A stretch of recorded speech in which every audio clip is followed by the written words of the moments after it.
Namaskar. Welcome to Uday India Digital Media. Today in the right angle, we will be discussing facts and fictions. You know, there is a huge difference between what is the truth and how truth is misinterpreted, and some narrative is deliberately created and it is projected as the truth. One is coming across such a narratives because of Congress leader Rahul Gandhi, who is now undertaking his Padyatra, and many people have joined him. Of course, the Congress supporters are there, and all these people who are saying that Mr. Gandhi has done a great job and it is going to considerably help the electoral fortunes of the Congress party in the days to come, and he is going to prove as a game changer. It is because he is having a narrative which more and more people in India are going to believe in. And what is the narrative?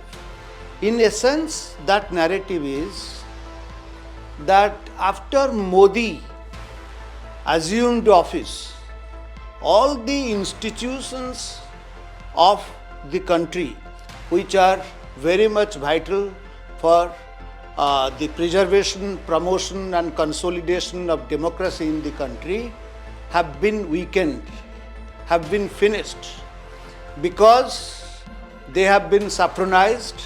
Modi has really filled all these institutions with the people of a particular ideological inclination, and these institutions are not doing the jobs impartially that is expected out of them.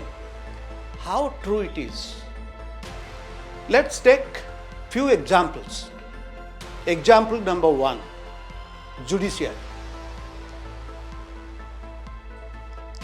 You all remember what was the case before this present system of appointing judges was the case in the country. Earlier, before the judges were appointing the judges, what was the situation? The government of the day was appointing judges. I'll remind you of a particular justice. His name was Badrul Islam. He was from Assam. He was a lawyer. Then he was a Rajya Sabha member of the Congress party for 2 terms. And on the 10th year, that means when he was undergoing his second term, all of a sudden he was made a judge of the Assam High Court. And he joined as a judge, he became a Chief Justice of the Assam High Court. And the day he retired as the Chief Justice, I think the next day he was appointed as the Judge of the Justice of the Supreme Court. And again, after he completed his tenure as the Justice of the Supreme Court, he went back and again became a member of the Rajya Sabha. So that was the Congress party, and they say this is just one example. I am not talking of the other examples of how the people with Congress ideology were appointed as the judges. I just gave one concrete example.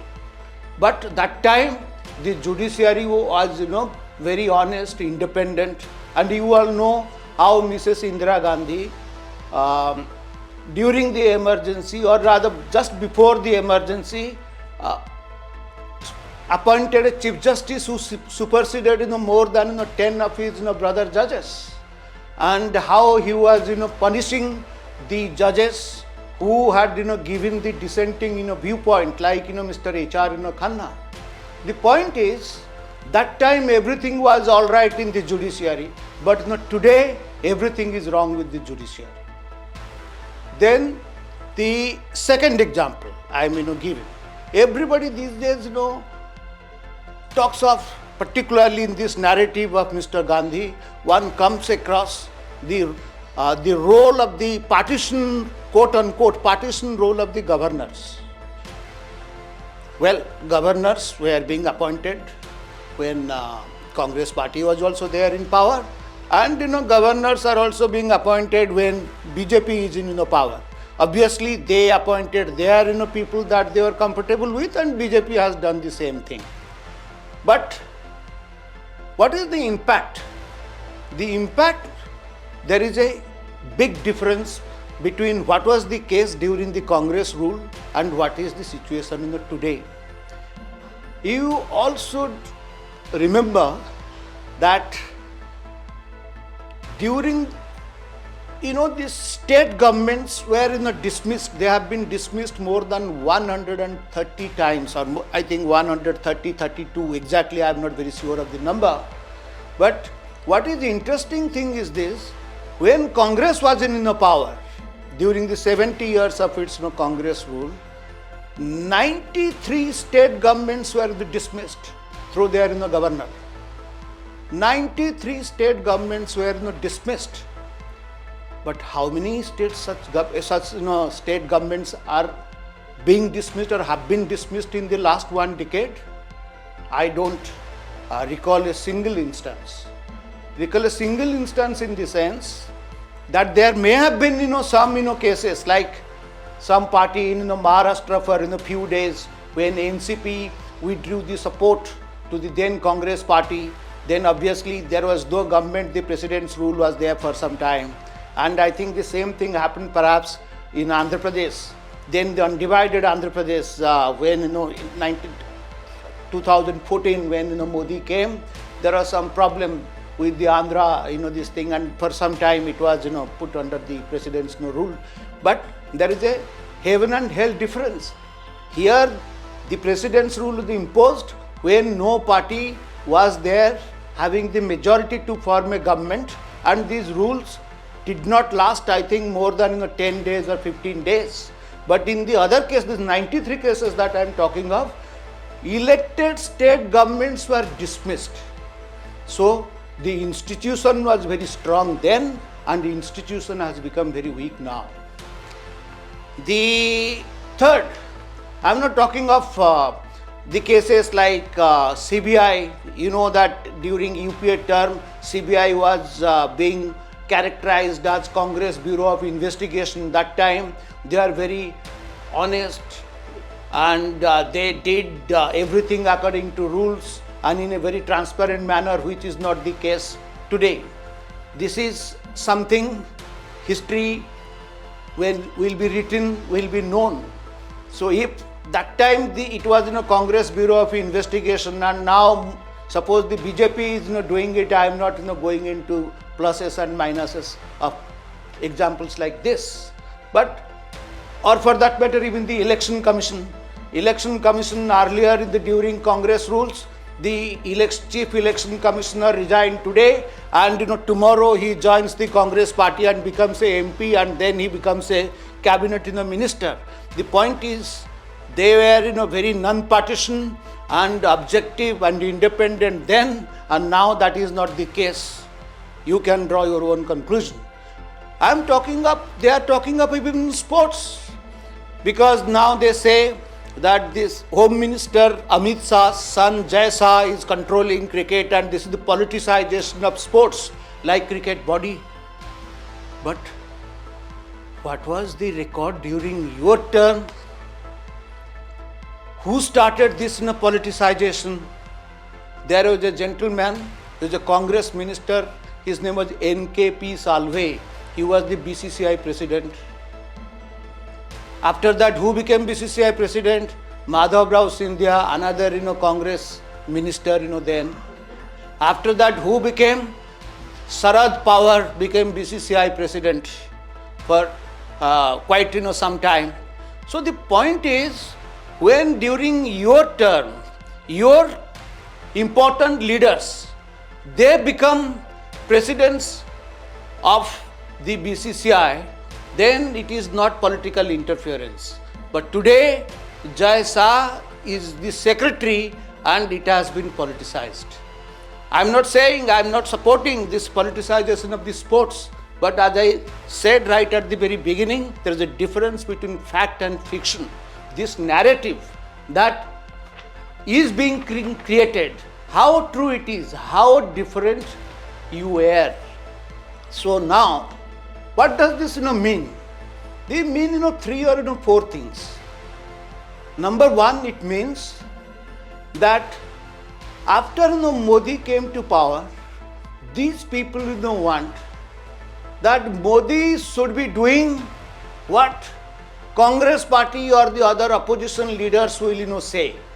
That means the parties which have been rejected by the people will be setting the nation's agenda, which an elected government with clear-cut majority all the time will be listening and will be dictated by them.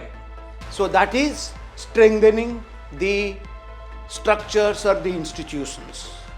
Even in cases in the judiciary, as long as your arguments will be accepted by the Supreme Court, then judiciary is independent and non-partisan.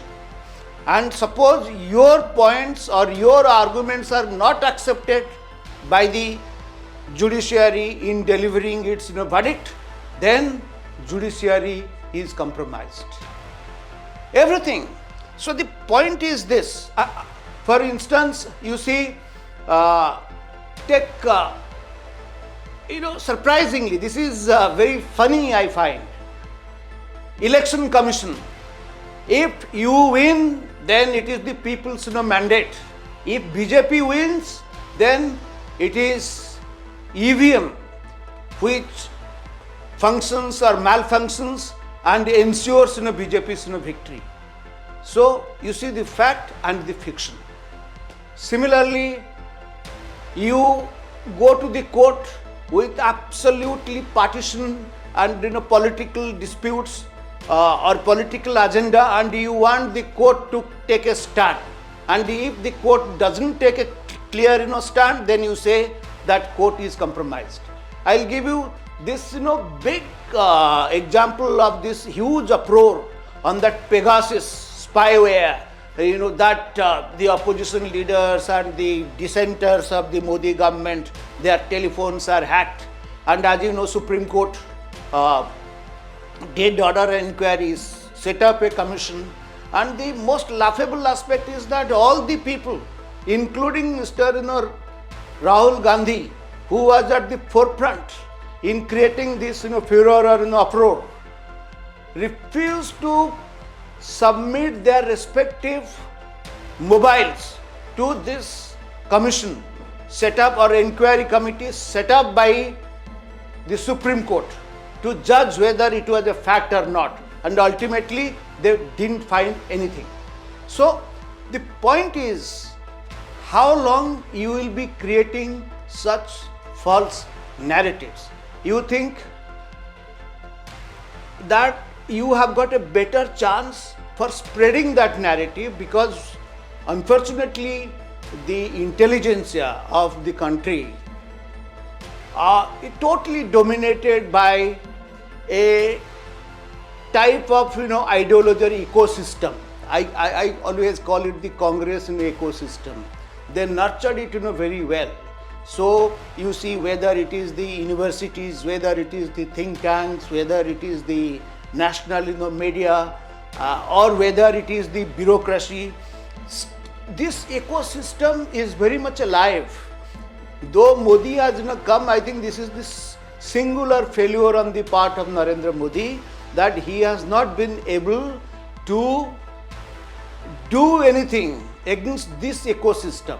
As a result, what is happening is this false narrative is gaining quote unquote legitimacy. So that is the case. It is ultimately the people of India will judge, and whether this sort of narrative, if they listen to and accept, is this good for the health of the very systems that now are being accused of being compromised. Thank you.